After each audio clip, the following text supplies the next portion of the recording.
സ്കൂളുകളും കോളേജുകളും ഓഫീസുകളൊക്കെ പഴയതുമാതിരിയായി തുടങ്ങിയല്ലേ. ഇവിടെയും സ്കൂളും ഓഫീസുകളും ഒക്കെ തുടങ്ങി. അപ്പോൾ ഇനി അമ്മമാർക്ക് ലഞ്ച് ബോക്സൊക്കെ പാക്ക് ചെയ്യാനുള്ള ടൈമായി തുടങ്ങിയില്ലേ, ഓഫീസിലേക്കൊക്കെ പോകുമ്പോഴും. അതല്ലാതെയും നമുക്ക് വളരെ എളുപ്പത്തിൽ പെട്ടെന്നൊരു ലഞ്ച് ബോക്സിന് പാകത്തിൽ ഒരു റൈസ് ഐറ്റമാണ് ഇന്നത്തെ റെസിപ്പി. നിങ്ങൾക്ക് വളരെയധികം യൂസ്ഫുൾ ആകുമെന്ന് വിചാരിക്കുന്നു. ഇനി ഉണ്ടാക്കാനായിട്ട് ഒരു പാൻ വെച്ചിട്ടുണ്ട്. പാനിലേക്ക് നമുക്ക് കുറച്ച് നല്ലെണ്ണ ഒഴിച്ച് കൊടുക്കുക. ഒരു 2 ടേബിൾ സ്പൂണോളം നല്ലെണ്ണ ഒഴിച്ച് കൊടുക്കട്ടോ. നല്ലെണ്ണയിൽ ഈ റൈസ് ഉണ്ടാക്കുമ്പോഴാണ് ഇതിന് ടേസ്റ്റ് കൂടുതൽ. നല്ലെണ്ണ ഇഷ്ടമില്ലാത്തവർക്ക് വെളിച്ചെണ്ണ ഉപയോഗിക്കാം. അതിലേക്ക് കുറച്ച് കടുക് ഇട്ട് കൊടുത്തിട്ടുണ്ട്. കടുക് നന്നായി പൊട്ടട്ടെ. 1 ടേബിൾ സ്പൂണോളം കടലപ്പരിപ്പും 1 ടേബിൾ സ്പൂണോളം ഉഴുന്നുപരിപ്പും കൂടി ഇട്ട് കൊടുക്കാം. നമുക്ക് 2 ചുവന്ന മുളക് പൊട്ടിച്ചതും 2 3 ചുവന്ന മുളക് ഇടാം.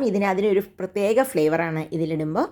ഇനി അതിനെ ജസ്റ്റ് ഒന്ന് ചൂടാക്കുക. ലോ ഫ്ലെയിമിൽ വെച്ച് ചെയ്താൽ മതി. 1 ടീസ്പൂണോളം ഗാർലിക് ചോപ്പ് ചെയ്തതും കൂടി ഇട്ട് കൊടുത്തിട്ടുണ്ട്. വെളുത്തുള്ളി ഇത് ഓപ്ഷനിലാണ്. വെളുത്തുള്ളിയുടെ ടേസ്റ്റ് ഇഷ്ടമില്ലാത്തവർക്ക് അത് വേണ്ട എന്ന് വയ്ക്കാം.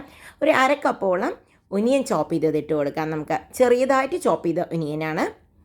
അതൊന്ന് ജസ്റ്റ് ഒന്ന് സോട്ടാവട്ടെ. കുറച്ച് ഉപ്പിട്ട് കൊടുത്തിട്ടുണ്ട് വേഗം സോട്ടാവാനായിട്ട്. കൂടെ നമുക്കൊരു 2 3 പച്ചമുളകും കൂടി ഇട്ട് കൊടുക്കാം.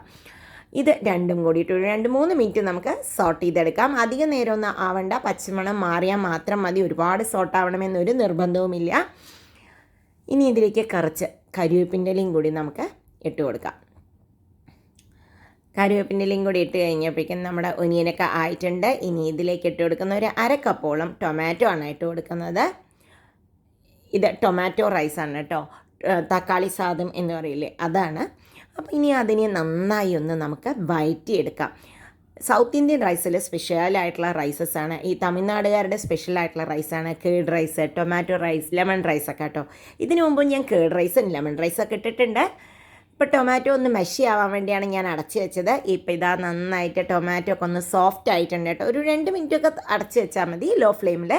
ഇനി അതിലേക്ക് ഒരു 1/4 ടീസ്പൂണോളം മഞ്ഞൾപ്പൊടി, ഒരുപാട് വേണ്ട മഞ്ഞൾപ്പൊടി, ഒരു 3/4 ടീസ്പൂണോളം മുളക് പൊടി, ഒരു 1/2 ടീസ്പൂണോളം മല്ലിപ്പൊടി, കുറച്ച് കായം, 1/4 ടീസ്പൂണോളം കായം. ഇതിൽ കായത്തിൻ്റെ ഫ്ലേവർ നല്ലതാണ് കേട്ടോ. കായത്തിൻ്റെ പൊടിയാണ് ഇട്ട് കൊടുക്കുന്നത്. ഇനി അതിലേക്ക് ഒരു 1/2 ടീസ്പൂൺ സാമ്പാർ പൊടിയും കൂടി ഇട്ട് കൊടുക്കാം. അത് നല്ലൊരു ഫ്ലേവർ കൊടുക്കും കേട്ടോ നമ്മുടെ തക്കാളി സാദത്തിന്. തക്കാളി ചോറ്, ടൊമാറ്റോ റൈസ് എന്നൊക്കെ ഇതിനെ വിളിക്കാം നമുക്ക്. അപ്പോൾ ഇതിനെ നന്നായി ഒന്ന് മിക്സ് ചെയ്തിട്ട് എപ്പോഴും ലോ ഫ്ലെയിമിൽ വെച്ചിട്ടാണ് മസാലകൾ മിക്സ് ചെയ്യുമ്പോൾ. ഇപ്പോൾ നമ്മുടെ ഗ്രീൻ പീസും ബീൻസും അപ്പുറത്ത് ഞാൻ വേവിച്ച് വെച്ചിരുന്നു. അതാണ് ഇനിയും കൂടിയാണ് നമ്മൾ ഇട്ട് കൊടുത്തത്. ഒരു 1/2 കപ്പോളം രണ്ടും കൂടി മിക്സ് ചെയ്തിട്ട് ഇട്ട് കൊടുത്തിട്ടുണ്ട് കേട്ടോ. ഗ്രീൻ പീസ് ഞാൻ സാധാരണ ഫ്രോസൺ ആണ് കുക്ക് ചെയ്യാറ്. അതുകൊണ്ട് വളരെ പെട്ടെന്ന് തന്നെ കുക്കായി കിട്ടും. ഇനി ഇതൊരു 2 മിനിറ്റ് ഒന്ന് നമുക്ക് അടച്ച് വയ്ക്കാം. അതിലേക്ക് മസാലയൊക്കെ ഒന്ന് നന്നായി ആയിക്കോട്ടെ.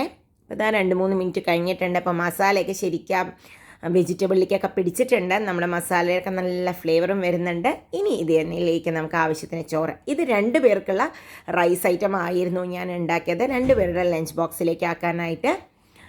ഇനി അതിനെ നന്നായി ഒന്ന് മിക്സ് ചെയ്ത് കൊടുക്കുക. കണ്ടോ, അധികം പരിപാടികളൊന്നുമില്ല, അധികം മസാലകളൊന്നുമില്ല ഈ റൈസിന്. എന്നാൽ നല്ലൊരു സൂപ്പർ ടേസ്റ്റും ഉള്ളൊരു റൈസ് ഐറ്റമാണ് കേട്ടോ. ശരവണഭവനിലൊക്കെ പോകുമ്പോൾ നിങ്ങൾ കഴിക്കാറില്ലേ? നിങ്ങൾക്ക് എൻ്റെ ചാനൽ ഇഷ്ടപ്പെടുന്നുണ്ടെങ്കിൽ, സബ്സ്ക്രൈബ് ചെയ്യാത്തവരാണെങ്കിൽ സബ്സ്ക്രൈബ് ചെയ്യാൻ മടിക്കരുത് കേട്ടോ. സബ്സ്ക്രൈബ് ചെയ്ത് സപ്പോർട്ട് ചെയ്യണേ. ഇപ്പോൾ അതിനെ ഒന്ന് അടച്ച് വെച്ചിട്ടുണ്ട്. ഒരു 2-3 മിനിറ്റ് കഴിഞ്ഞപ്പോൾ ഇനി അതിലേക്ക് കുറച്ച് മല്ലിയിലയും കൂടിയിട്ട് നമുക്കിതിനെ ഓഫ് ചെയ്യാം. 2 മിനിറ്റോളം അതിന് ഞാൻ അങ്ങനെ തന്നെ വെച്ചിട്ടുണ്ട്. ഇത് കണ്ടോ, നല്ല മണം കേട്ടോ. ഇപ്പോൾ ആ ചെറിയതായിട്ട് കായത്തിൻ്റെയും എല്ലാം കൂടി ഒരു നല്ലൊരു ഫ്ലേവർ വരും. എന്നാൽ ടൊമാറ്റോൻ്റെ ആ ഒരുപാടുള്ള പൊടിയൊട്ട് ഉണ്ടാവുകയുമില്ല. ഇതിൻ്റെ കൂടെ വേറെ ഒന്നും വേണ്ട കേട്ടോ. വേണമെങ്കിൽ ഒരു പൊട്ടറ്റോ ഉപ്പേരിയോ എന്തെങ്കിലും മതി, അല്ലെങ്കിൽ സലാഡ് നിർബന്ധം പോലും ഇല്ല. ഇന്നത്തെ ഈ റൈസ് നിങ്ങൾക്ക് എല്ലാവർക്കും ഇഷ്ടപ്പെട്ടു എന്ന് ഞാൻ വിചാരിക്കുന്നു. ഇഷ്ടപ്പെട്ടാൽ അറിയിക്കാൻ മറക്കരുത്. എല്ലാവർക്കും ഇന്നത്തെ ഈ ലഞ്ച് ബോക്സ് റെസിപ്പി ഇഷ്ടപ്പെട്ടു എന്ന് വിചാരിക്കുന്നു. വീണ്ടും അടുത്ത വീഡിയോയുമായി കാണാം. അതുവരേക്കും ബൈ. Thank you.